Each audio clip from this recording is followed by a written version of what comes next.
greatness that night. It's about the fight. It ain't about the champion. It's about the fight.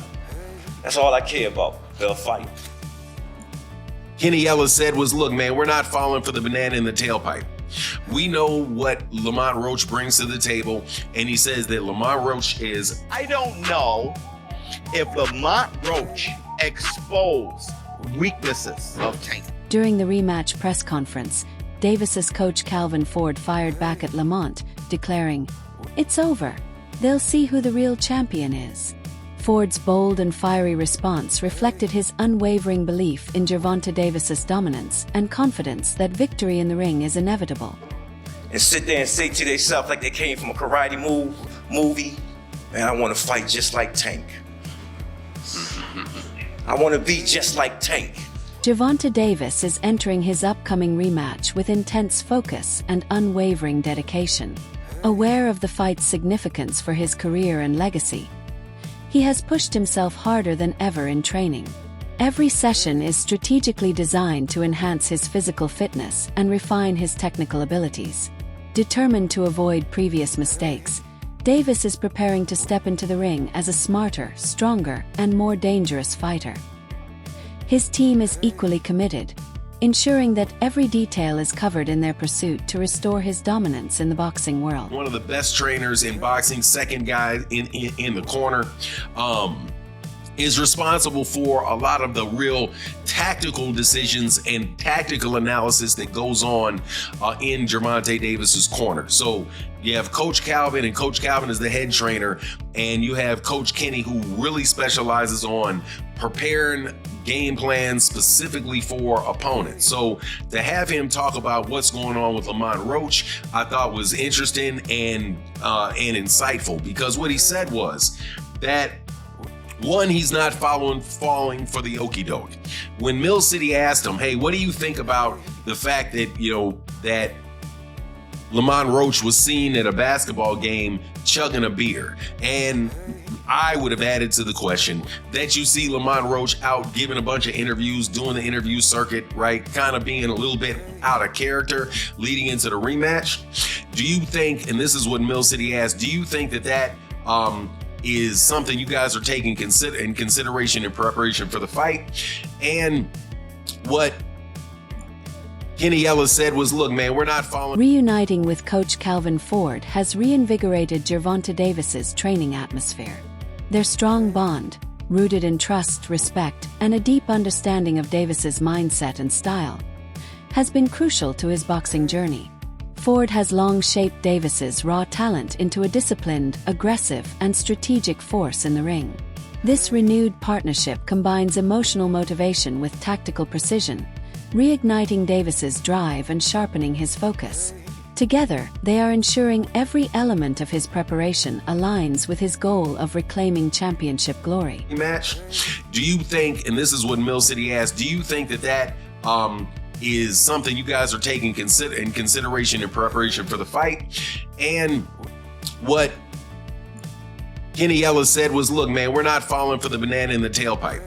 We know what Lamont Roach brings to the table, and he says that Lamont Roach is, we're not believing that he's out there drinking or blowing up a bunch of weight and all of that. He says what most people say, hey, we're going to prepare for the best version of Lamont Roach that is going to, that'll come for us. But the way that he saw the fight coming out was he said he sees it like the fight before, a lot of really crisp shots landing. And the fight is going to be similar, but hey, the fight at the same time is going to be very different. Now, I just happen to have a very good friend named Phoenix the Assassin who breaks down fights for me.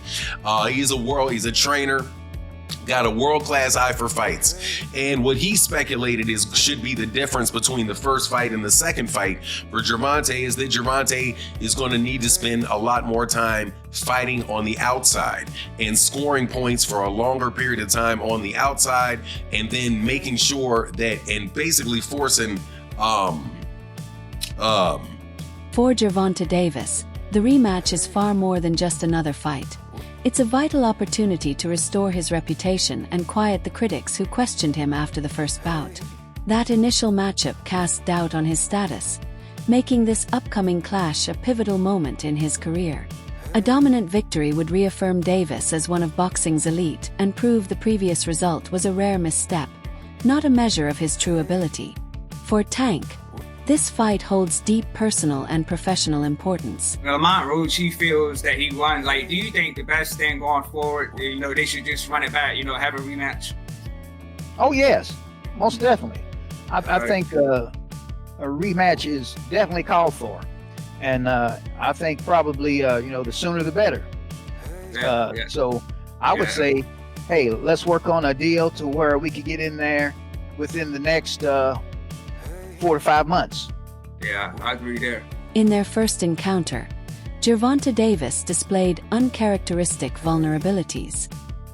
His usually sharp defense was inconsistent, and his stamina faded as the fight wore on. Lamont Roach capitalized on these flaws, landing punches that unsettled Davis's rhythm and shook his confidence. Fans and analysts took notice, recognizing that Davis was far from his peak form. Now, the rematch presents a crucial opportunity for him to correct those mistakes, regain his edge, and demonstrate the true skill and dominance he's known for in the ring. I don't know if Lamont Roach exposed weaknesses of Tank Davis. It very much reminds me of Rolly Romero versus Ryan Garcia. What Roach did, Rolly was doing the same thing. He ended up implementing it better against Ryan Garcia. Tank was having huge issues, and that's the black two sugars. Watch me call that fight. I started laughing. I couldn't believe it because all he was patient with good power. All Roach was patient. He stayed focused. That's why him drinking and partying and shit is messing with me, because he beat him here. He stayed so damn focused, and he knew when Tank was going to punch. He knew when not to punch, and when he countered Tank, he rocked Tank. Tank got rocked at least twice that time. Following the fight, Gervonta Davis spoke openly about the mental and emotional challenges he had faced. He admitted that pressure and fatigue had impacted his focus and performance, taking a serious toll on his mindset. At one point, he even considered stepping away from boxing. His candidness about seeking therapy revealed the depth of his internal struggle, showing that the fight's effects extended far beyond the physical. This vulnerability offers a powerful glimpse into the often unseen emotional battles fighters endure outside the ring. He wants to do therapy. He wants to do real estate. They want to say he wasn't all in because him and Roach are friends, and he's going to be focused for the second fight. A lot of excuses. They want to say it's because of the braids, the oil getting in his eye. Whatever. This is what really happened. And I just now came to this conclusion because I've been making some other videos for Patreon, but Lamont Roach posted a video recently. In preparation for the rematch, Gervonta Davis has completely revamped his training environment. Each drill and sparring session is now executed with heightened intensity and precision. His footwork shows marked improvement, displaying increased fluidity and balance, while his reaction time has become sharper, enabling quicker counters. The laid-back approach of the past is gone, replaced by unwavering focus and discipline. It's clear Davis views this bout as a crucial turning point, demanding his absolute commitment and effort.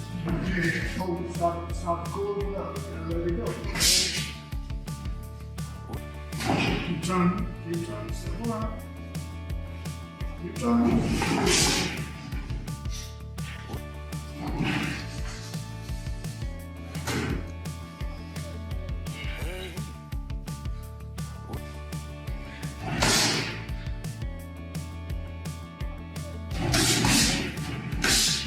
The stakes in this rematch go far beyond titles or rankings.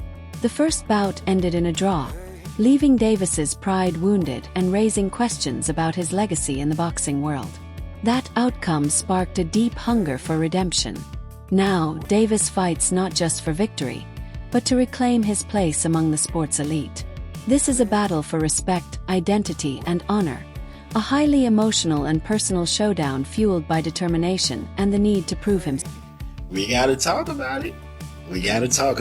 So, Tank officially came out and says that he wants to reach this rematch as early as May. Now, if that were to happen, Lamont Roach gets a second time to prove himself. Now, in my personal opinion, his stock has already risen. He is already notable. The fact that he went toe-to-toe with Tank on a decision that ended in a draw, whether he loses this second fight or not won't even matter. Because he's directly in line to go against the Keyshawn Davis, the Shakur Stevensons, and etc., the Devin Haney's, and etc. I can see him moving up and going against Devin Haney or Ryan Garcia or somebody like that. So many people to fight. Lamont Roach has definitely proven himself. But let's talk about something else. And that is the hairstylist situation. In my humble opinion, I believe she should have been quiet. As a hairstylist, there was nothing for you to say. There was nothing for you to say. No fan in boxing was gonna look at that like, I don't want her to braid my hair. No one would have said that. But she hurt herself when she came out and publicly made multiple claims on all his receipts that no one needed, no one asked for, saying, oh, this had no grease or oil in it. No one cares. No one cares. Nobody even believes it. Sometimes it's best to remain quiet. But you guys let me know in the comments. Should she have remained quiet, or should she have did what she did, which is spoke up? You let me know. Davis's team approached the first fight with a well-researched game plan, built around exploiting Roach's known strengths and weaknesses. While the strategy was sound on paper, its execution lacked the precision needed on fight night. Instead of abandoning their approach, Davis's camp is now committed to refining and perfecting it. The focus is on improving execution, maintaining tactical discipline, and applying greater pressure during pivotal moments.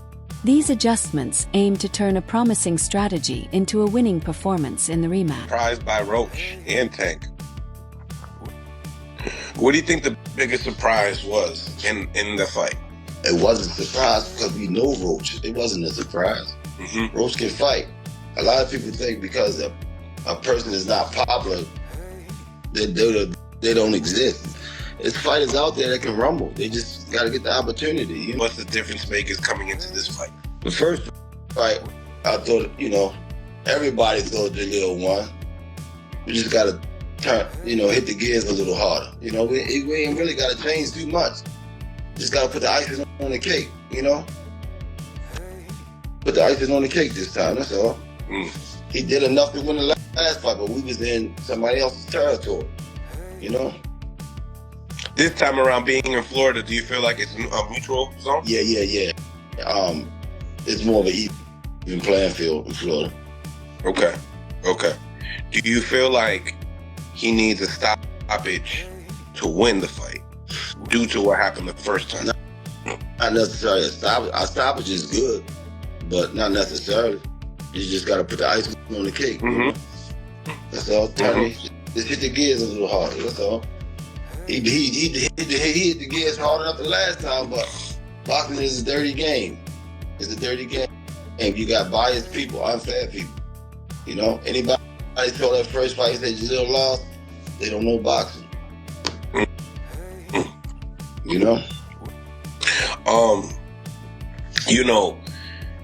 If Jalil is successful in this fight, what do you guys expect for Jalil? And then, obviously Eddie Hearn had a lot to say when Jalil took that loss. Teofimo Lopez shared his perspective on the aftermath of the controversial first fight, noting that Davis was left isolated as critics in the boxing world quickly questioned his standing. Lopez emphasized how such intense scrutiny can damage a fighter's confidence and public image. His remarks highlight the immense pressure Davis now faces. The rematch isn't just about victory. It's a crucial opportunity for Davis to restore his reputation, silence the doubters, and re-establish his place in the eyes of fans and peers. I know a lot of people, look what they did with Gervonta too. I want everybody, all these young fighters that are listening to this, and you could clip this. This is a short part right here. I got you. To Ryan could clip this right here. So all you young fighters, look at the amount of love they were giving and sharing to Gervonta Tank Davis prior to the fight. Look at what all the reporters were doing prior to the fight. Look how they were all laughing at all his jokes prior to his fight against Lamont Roach. After the fight, look how many were waiting to down this man. Down him. See, I'm gonna talk my smack with Tank, but that's because I want to fight him. That's me. I can say that. I just want all you young fighters to really look about it. They don't care about us. Yeah. They won't ever care about us. When you're winning, they're gonna be there, but they're waiting for any moment to slip up. Just a man, even a draw. Look how much hate he got out of it. Yeah, not to get deep, but you know, it's a part of our psychology. We have to learn how to care about other people. You know? The rematch carries major significance for both Davis and Roach, offering a chance to resolve lingering questions and solidify their places in the boxing world. Avoiding the fight could cast lasting doubt and tarnish their legacies.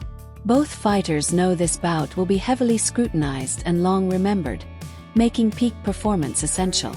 This shared awareness fuels a heightened competitive drive, shaping their intense focus and determination as they prepare for this crucial showdown. Shout out to my man Lamont. All right, so you sparred Lamont Roach in preparation for his bout with Gervonta Davis. First, what did you think of the fight? What did I think of the fight? It's a little different for me because it's definitely a point of bias there. Wait, let me put out a disclaimer. He's from Baltimore. Definitely, I mean, he's Baltimore all day. But I'm looking at it from a point of bias because his dad, you know, Ben Johnson Sr., and all them guys that was down there, coaches Tim and everything like that, they all good people. So I got to know them on a more personal level. And then I get to see like how hard a world champion works, and not only that, to see how he treated his people. So I was going for him just off of personality alone, but everything else he made me believe in Kent for real. Because me and him like have similar personalities. You know what I mean, as far as the ring, you know what I mean. So everything we was ready for, like the talking shit and everything like that, because that was coming from me. You know what I'm saying? Me and Lamont. So everything was just everything for real. But everything else, he made me believe in Kent for real. Because me and him like have similar personalities. You know what I mean? As far as the ring, you know what I mean? So everything we was ready for, like the talking shit and everything like that, because that was coming from me. You know what I'm saying? Me and Lamont. So everything was just everything for real. I think he should have won too. You know what I'm saying? But actually, when I was there, I thought they actually was gonna like rob him. You know what I mean? But you can't, you know what I mean? You can't deceive the people that's there for what they say for real. So you felt like he should have got the nod in the decision? Especially with all the other controversy too, it should have been overturned, but we know how boxing works, but I mean, we running it back for a reason, you know what I'm saying? Did that teach you a lesson though? Absolutely, you know what I mean? But you gotta just do, it seemed like, cause I feel like he did, not only did he shock the world, it's like, I guess you just gotta do more on top of that. Like, you just gotta do more, I guess. Roach's performance in the first fight earned widespread praise for his tactical skill and calm under pressure. He proved he could hold his own at the elite level, matching Davis's speed and power while forcing him onto the defensive at times.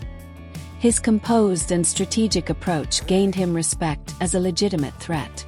In the rematch, Roach has the opportunity to build on that showing by enhancing his speed, refining his precision, and sustaining mental focus for a decisive win. Tank became a ballsy fighter, which he's never been, according to everybody in the DC and Maryland area. You know, like, but now it's all coming out. It's all coming out. It's already been known before, but we never got to see it because nobody pushed Tank. There were points early in that fight. I thought Tank was out hustling Lamont. He was, Lamont wasn't taking charge early on, and Gervonta, who's normally, but he was getting hit with straight left hands and getting turning, and his nose and mouth were red. But that's the thing with Tank does what Teddy Atlas yelled at Michael Moore about. Tank wants to be able to hit you and hope you leave him alone.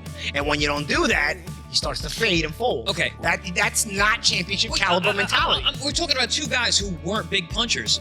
Okay, 12 rounds, I can hit you and make you miss, and hit you and make you miss, and hit you. But I can keep the game plan. You can keep the game plan. So what if everybody goes out there and shows his boxing skills? Let's compare it to, say, Tommy Morrison, who used to blow you away, but if he couldn't, he was gone after he was gassed out after a few rounds. There's a mentality where. But Tank's not that guy we saw against Isaac Cruz. He was able. Okay, and even though Isaac Cruz, looking back now, even Valenzuela outboxed Isaac Cruz. Okay, but I mean, come on. Did he do it? Apply the trade. Listen, it happens. Well, we don't know exactly. Did he get surgery after the Isaac Cruz fight? No. I don't know. Maybe I had a ton of surgeries. I had a ton of surgeries that the public knew nothing about. So I don't know. They kind of know. So Paulie, you can see where you can see hand surgery scars. See my scars? My hand, I got a tic-tac-toe board all over my hand. When you get surgery, you can see that. Well, Paulie, his argument, and you guys are on different sides of it in a different way, where he says tactically there's more to add to Gervonta. Gervonta could have done things he didn't do, physically, there's a lot you see it mentally. Yes. Is that harder to deal with? I believe so, because physically, Gervonta has all the goods. That's why he's sold as the product he sold at. You look at Gervonta physically, speed, athleticism, power, timing, ability to change direction. If this guy has balls, he's really a pound-for-pound fighter that everybody claims he is. But because he doesn't have balls, I don't know that he's even a pound-for-pound fighter. I don't even know that he would be a lightweight champion if they didn't mix and match his opponents accordingly. You know what I'm saying? He probably shouldn't even be a lightweight champion now because Lamont Roach beat him the other week. I got a great saying. So you always say, if my aunt had balls, she'd be my uncle. Yeah. Shakur Stevenson, who has sparred with Roach in the past, offered insightful analysis of Roach's strategy and abilities. He praised Roach's defensive prowess, noting how well it disrupted Davis's offensive game plan. Stevenson's endorsement adds weight to Roach's status as a serious contender in the rematch. His confidence in Roach underscores the highly competitive nature of the upcoming bout and signals that Davis will face a technically sharp and well-prepared opponent. That's all for today's video. Stay tuned and see you next time.